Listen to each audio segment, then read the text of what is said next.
Everyone has that one play that you wish Well, you I could have or remember- that you did. I think what it was for me when I was a freshman at Minot State University, go Beavers. Let's go. Shout out. Buckshot's the man. They put me in as freshman. We were down.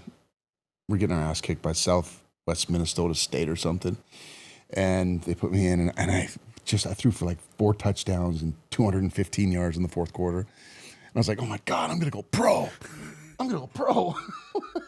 And then I never saw the field again until my junior year. Yeah. But no, that was like, it was one of those moments that I just couldn't miss. It was just like bombing. The zone. You were in the zone.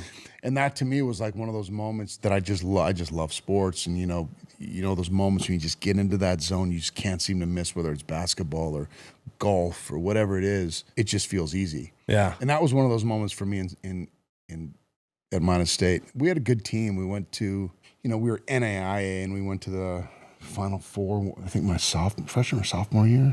Yeah. Which for, it's NAIA football, but it was still football. Still good football. The thing is, there's guys from your era that made it to the league. It's just those schools are going to get hurt now with NIL. Yeah. Because if a kid pops off at Yeah. college, he's going to dip out to the Pac-12 or go to the MAC for a year, and then Yeah. after the MAC, he's going to go to the Big 12. It's just Yeah. a pro football now. It's Yeah, crazy. it really is crazy. We're developing a show based on all this stuff. Yeah. It was called QB Gambit, based on focused on the quarterback position. We could do spin-offs on the receiver position or whatever, because there's money out there. But the way these quarterbacks move around, and it changes the trajectory of not only his career, but that school's path and that conference's path. I mean, look at the Caleb Williams, Spencer Rattler, Jackson Dart scenario.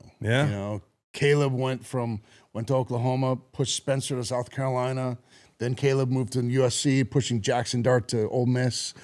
And these schools, and they're all rich. Now they are. Now they're all doing all right. But, it really does change it. It does. But, for schools like NDSU, who really get hurt by this NIL, this transfer portal thing, because are you familiar with NDSU at all? Well, I know of them. Yeah, I mean, so they're like Alabama was for all those years. They've won like 8 of the last 10 national championships. Yeah. They're really good, and they put a lot of guys in the NFL. Trey Lance, right? Trey Lance. The Carson last Wentz. 5 quarterbacks now have gone to the NFL. What's his name? Carson Wentz went there, They right? went Brock Jensen, Carson Wentz, Trey Lance, Easton Stick, and now Cam Easton Miller. Stick. Yeah. I mean, they're not superstars, but they're still still NFL going to the talent. point. It's like it's hard to go to the NFL. The And so Bison. The Bison. Bison. the Bison. So my point is that NDSU, being this powerhouse of us, they're one division down from the big boys, but they're really good. And every year they play one of those teams, and usually, if they don't beat them, it's really close. Yeah. NDSU now has a big problem with these guys who are popping off, Dipping. gone. But my thinking is, there's also guys at Clemson or whatever school who are supposed to be the guy that aren't the guy, but are just right there, that might go down to NDSU to get a real shot, Yeah. to make sure they play. I don't know. Do you think that's a? My university, Kent State University, is in the same predicament. We're a lower mid-major 1A school that was probably in the last 5% of budgeting for their program, which means no money, no coaches, no players, no nothing. Yeah. So it's going to be tough for those schools. You're gonna have to have hell of car salesmen that's going to sell to these kids. A lot of these guys are coming. A lot of these But big if you schools. go to Clemson, Some of those guys aren't going to play. They're going to want to go play somewhere. Louisiana Lafayette's in the Mountain West. They're still one. They still or go to a different. The thing is, they're North Dakota State and Kent State. They're so low on the totem pole. You got to pray and hope that the kid's from the area that comes back and bounces back. So it's just But don't you think that if you're a school like, I think NDSU is a different scenario because they've been. well, like App State. It's like App State too. Yeah. Appalachian. Yeah. You know what I mean? If it's a really good program, because the ultimate goal is to go to the NFL, Yeah. right? And if you're a program that might not be the Clemsons, and some transfers came in that were getting all this NIL money that knocked you out of your spot, I don't know. It just feels like those guys who are right there, maybe the second the second stringers might want to pop down to. Definitely, and they might get a little check. You know, you get the local Arby's to give them 50 grand, Yeah. or you know the car salesman give them some stuff. But then you get him for 1 year, he balls out after that, and you're trying to get the chemistry. Where's he gonna go? Yeah, true. You know what I mean? It's just well, I'm sorry. Go ahead. No, I think you're right, because like having North Dakota State be kind of like a backstop for quarterbacks, it's Yeah. kind of like how Alabama was for coaching staff for Yeah. a while. Yeah. Like you have these head coaches go out, flame Sarteesian. out, do Yeah. a coordinator position under Saban, and then they get the head coaching job. So maybe that can be like a backstop because for they are quarterbacks. because they've been so successful. They're still a launching pad to go to the NFL. Just maybe not Clemson or Alabama or some of the other ones. Don't you think that these schools, there's got to be some regulation on this? I don't. well, they get it's still the Wild Wild West. There's I no don't, rules. I don't mind it. Actually, I don't. I think these kids should get money, and they should have the ability to move around. But they should have to. There should be some kind of contract. They shouldn't be 2 2 years. years. There shouldn't be 2 transfer portals. That's if you're going to sign with the team, you shouldn't have 2 free agency processes. This will start getting to be like pro football when they unify, when the kids unify, whatever they call it, and then someone's going to come out and try to make some kind of law for this, whether it's the NC2A, whether it's the 2 conferences, the 3 conferences, whether it's Nick Saban.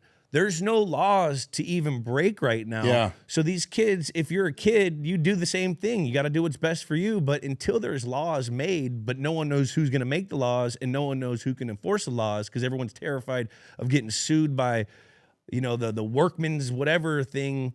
Like it's just the wild, wild west. Until there's some regulations on this is going to be crazy. Yeah, and I think that there should maybe be, like you said, either you can't transfer twice or you have to stay at school at least 2 years. There's got to be some contract. regulation. Yeah, It's not a contract. You know, maybe a contract that makes you like that way. You're just not bouncing from school to school. Yeah. And I don't think it's a good thing anyway for these. On the one hand, I think it's a good that they should be able to make money and move to where they have the best shot. But I don't necessarily think it's good for them. You look at like Brock Purdy and some of these quarterbacks that stuck around for 4 years. They're so much more ready when they get there. Like Carson Beck, I'm worried that dude is just. He's all about that money. Yeah. Are these NFL teams going to think that's a good thing? It is a little bit of a red flag when guys are starting to hit adversity and just jumping ship. Yeah. You know, you want your guys to feel failure. Yeah. And that's something that I'm sure that the people that are evaluating these guys are having to adjust to. Yeah. Because it's a new generation. It's a new kid. It's a new type of person. Every old generation says that the same thing about the younger generation. Yeah. You know, there's the same thing about me being on Instagram, the first guy in the locker room on an Instagram from the old cats. Like, what the fuck are you doing? Like, it's the same shit. You know, we'll see where it goes. You're doing workout videos, bro. I know. I'm posting like my meals at that point. It was like 2012. You know, you were doing TikTok dance videos before. They didn't have TikTok yet. No, you're the first one. No. Putting on that I sepia see filter. you doing TikTok dance videos. Just to put a quick button on what Josh's original point here, 500 players have transferred just this offseason from FBS down to FCS. So we are seeing it. Oh, so There you they're go. going from down to okay, go. 500 so far. And NDSU would be one of those schools they would go Yeah. to because they have a real shot to go to the.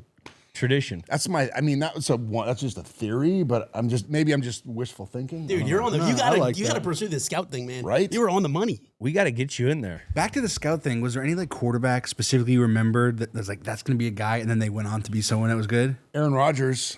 Boom. At I Berkeley. mean, he wasn't that big of a stretch to say he's No. Yeah, but I he just fell. remember watching him like this dude he puts it right on the money. Money. Even in college, he was like so he was so pinpoint. high. Remember, he used to keep his ball real high. Yeah.